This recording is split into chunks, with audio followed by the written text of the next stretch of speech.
নামাজে বাজে বাজে চিন্তা আসে। নামাজে যখন দাঁড়াই দুনিয়ার সব চিন্তা আমাকে গ্রাস করে ফেলে। বাড়ির চিন্তা, টাকার চিন্তা, আর বিশেষ করে যুবকদের গার্লফ্রেন্ডের চিন্তা। কথা বলেন ঠিক কিনা? নামাজে দাঁড়াইলে সব হিসাব ওর মাথায় চলে আসে। আবার অনেক যুবক দেখা যায়, অনেক লোক দেখা যায় যে বাজারে সে বিজনেস করে, একজন বিজনেস ম্যাগনেট, সে দোকানে হিসাব করে না, সব দোকানের হিসাব নামাজের ভেতরে করে। এরকম লোক আছে না নাই?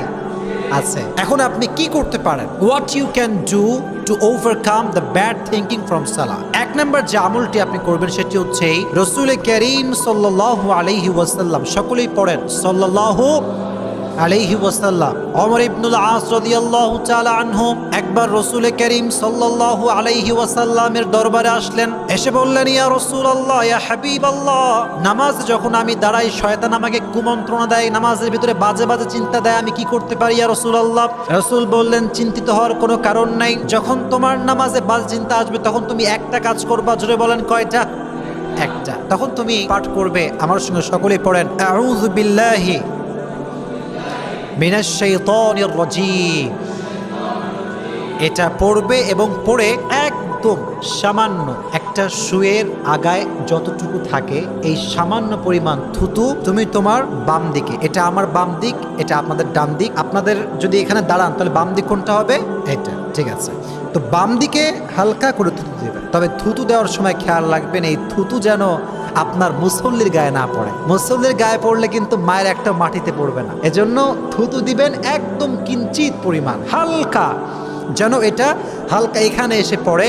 এবং নামাজের পরে এটা চাইলে আপনি মুছে ফেলতে পারেন। তাহলে বোঝা গেল আমরা একটা আমল শিখলাম শুরুতেই।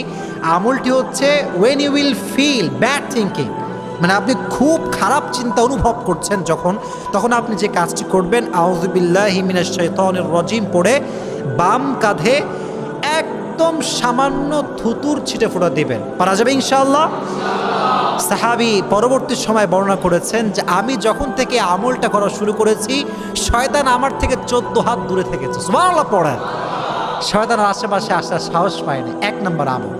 দুই নম্বর যে আমলটি আপনি করতে পারেন সেটি হচ্ছে you have to feel and you have to understand the meaning of আয়া that you are reciting in your সালাহ। আপনি যে আয়াতটা তেলাওয়াত করছেন, যে সূরাটা আপনি তেলাওয়াত করছেন, you have to feel and you have to understand the meaning of আয়া that you are reciting in your সালাহ।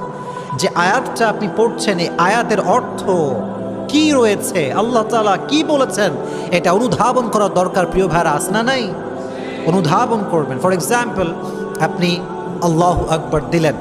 আল্লাহু আকবার মানে হচ্ছে সমস্ত মহানত্ব, বড়টত্ব, শ্রেষ্ঠত্ব একমাত্র মহান আল্লাহ রাব্বুল আলামিনের জন্য। সকলেই পড়েন আল্লাহু আকবার।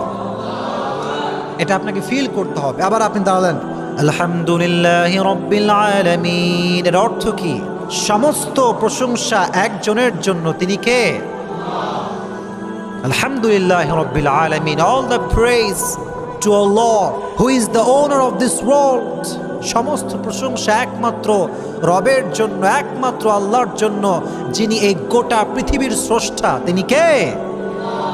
রহমানির রহিম, who is the most merciful, the most gracious, the most kindful. সবচাইতে দয়াময়, সবচাইতে মায়াময় একজন, তিনি কে? এই অর্থগুলো ফিল করতে হয়। আমি জাস্ট ফর এক্সাম্পল বললাম, যা আপনি তেলাওয়াত করবেন অর্থ জেনে জেনে পড়ার চেষ্টা করবেন। পারা যাবে ইনশাআল্লাহ?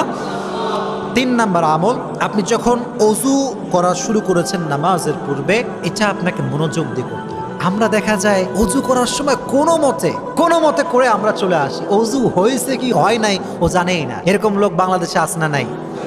আরে ভাই, যদি আপনার ওযু নাই হয়ে থাকে, নামাজের মনোযোগ তো ये तो बहुत दूर की बात है। নামাজ होगा कि नहीं होगा यही तो बात है। নামাজই তো হবে না সেখানে মনোযোগ তো बहुत दूर की बात। কথা বলেন ঠিক কিনা? নামাজের পূর্বে যখন ওযু করছেন এটা আপনাকে কনসেন্ট্রেশন দিয়ে করতে হবে এবং প্রত্যেকটা বিধান যতটুকু আছে ততটুকু পারফর্ম করার দরকার আছে না নাই? মনোযোগ দিয়ে করবেন। নামাজের পূর্বে ওযু যে ব্যক্তি মনোযোগ দিয়ে করবে তার নামাজে মনোযোগ দিয়ে দিবে একজন। জবান খুলে বলেন, তিনি কে?